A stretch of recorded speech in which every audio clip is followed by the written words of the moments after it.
Thank you so much. You know, it's hard to believe that it has been 8 years since I first came to this convention to talk with you about why I thought my husband should be president. Remember how I told you about his character and conviction, his decency and his grace, the traits that we've seen every day that he served our country in the White House. I also told you about our daughters, how they are the heart of our hearts, the center of our world, and during our time in the White House, we've had the joy of watching them grow from bubbly little girls into poised young women, a journey that started soon after we arrived in Washington, when they set off for their first day at their new school. I will never forget that winter morning as I watched our girls, just 7 and 10 years old, pile into those black SUVs with all those big men with guns. And I saw their little faces pressed up against the window, and the only thing I could think was, what have we done? See, because at that moment, I realized that our time in the White House would form the foundation for who they would become, and how well we managed this experience could truly make or break them. That is what Barack and I think about every day as we try to guide and protect our girls through the challenges of this unusual life in the spotlight. How we urge them to ignore those who question their father's citizenship or faith. How we insist that the hateful language they hear from public figures on TV does not represent the true spirit of this country. How we explain that when someone is cruel or acts like a bully, you don't stoop to their level. No, our motto is, when they go low, we go high.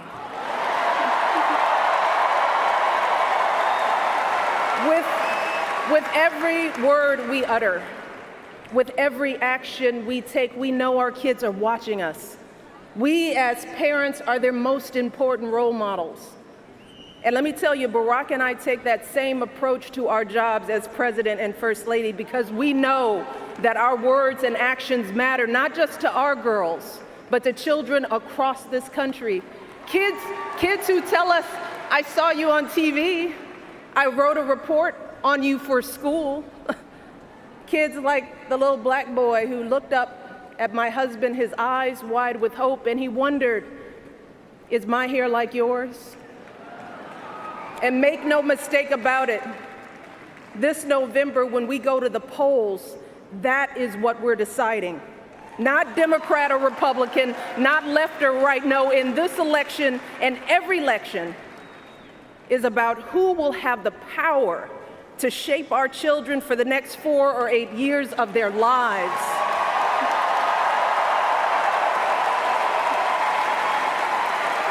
And I am here tonight because in this election, there is only one person who I trust with that responsibility. Only one person who I believe is truly qualified to be President of the United States, and that is our friend, Hillary Clinton.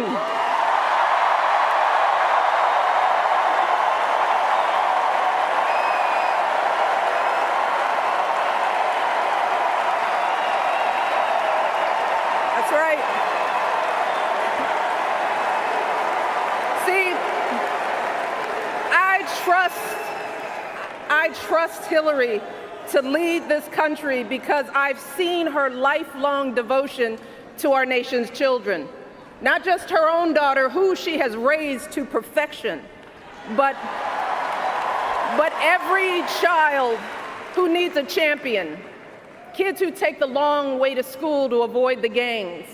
Kids who wonder how they'll ever afford college. Kids whose parents don't speak a word of English but dream of a better life. Kids who look to us to determine who and what they can be. You see, Hillary has spent decades doing the relentless, thankless work to actually make a difference in their lives. Advocating for kids with disabilities as a young lawyer, fighting for children's health care as First Lady, and for quality child care in the Senate. And when she didn't win the nomination 8 years ago, she didn't get angry or disillusioned.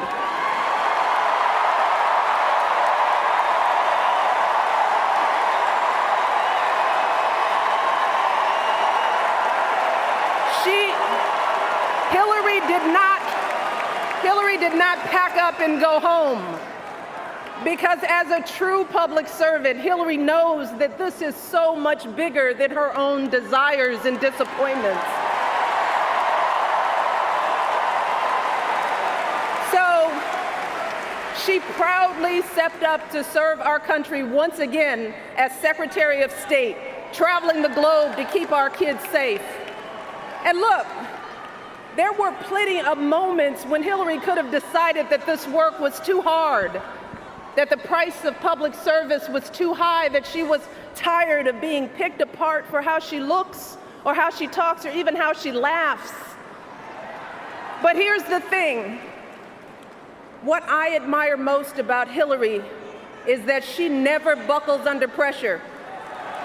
She never takes the easy way out. And Hillary Clinton has never quit on anything in her life.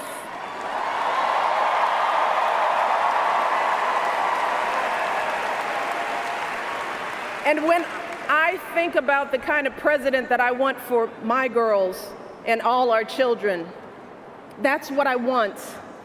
I want someone with the proven strength to persevere, someone who knows this job and takes it seriously, someone who understands that the issues a president faces are not black and white and cannot be boiled down to 140 characters. Look, because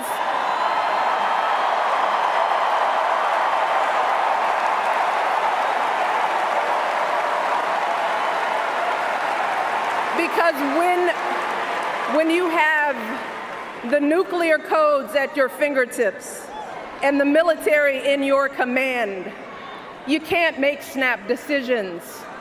You can't have a thin skin or a tendency to lash out. You need to be steady and measured and well-informed.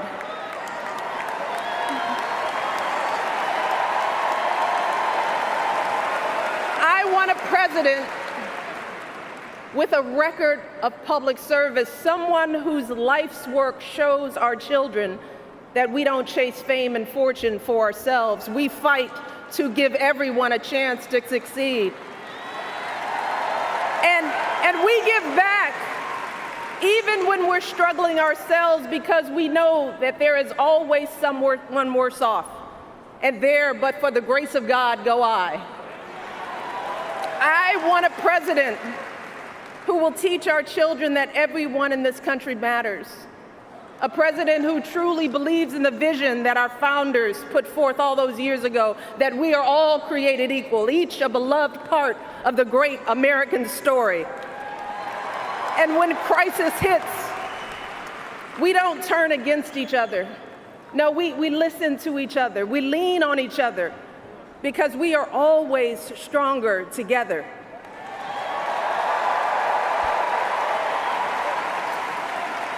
And I am here tonight because I know that that is the kind of president that Hillary Clinton will be. And that's why in this election, I'm with her.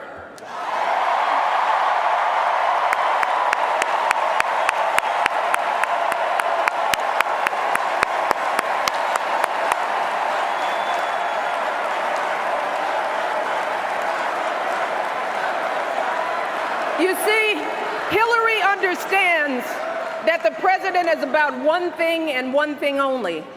It's about leaving something better for our kids. That's how we've always moved this country forward, by all of us coming together on behalf of our children. Folks who volunteer to coach that team, to teach that Sunday school class, because they know it takes a village. Heroes of every color and creed who wear the uniform and risk their lives to keep passing down those blessings of liberty. Police officers and protesters in Dallas who all desperately want to keep our children safe. People who lined up in Orlando to donate blood because it could have been their son, their daughter in that club.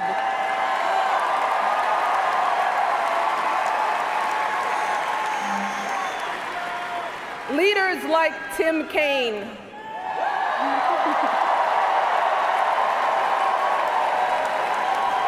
who show our kids what decency and devotion look like. Leaders like Hillary Clinton, who has the guts and the grace to keep coming back and putting those cracks in that highest and hardest glass ceiling until she finally breaks through, lifting all of us along with her. That is the story of this country, the story that has brought me to this stage tonight, the story of generations of people who felt the lash of bondage, the shame of servitude, the sting of segregation, but who kept on striving and hoping and doing what needed to be done so that today I wake up every morning in a house that was built by slaves.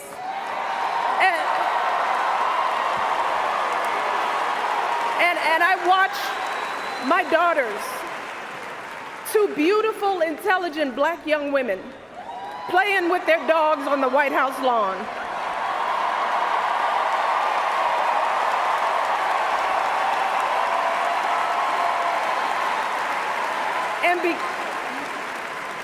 And because of Hillary Clinton, my daughters and all our sons and daughters now take for granted that a woman can be president of the United States.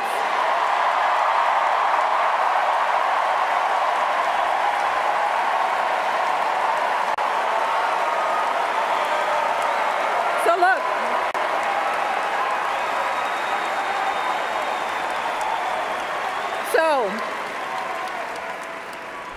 don't let anyone ever tell you that this country isn't great, that somehow we need to make it great again, because this right now is the greatest country on earth.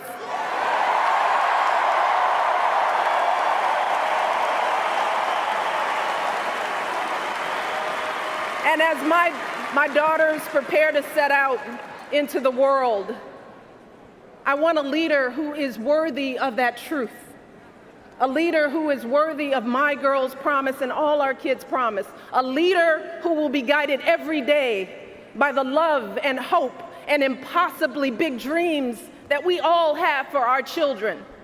So in this election, we cannot sit back and hope that everything works out for the best. We cannot afford to be tired or frustrated or cynical. No, hear me. Between now and November, we need to do what we did 8 years ago and 4 years ago.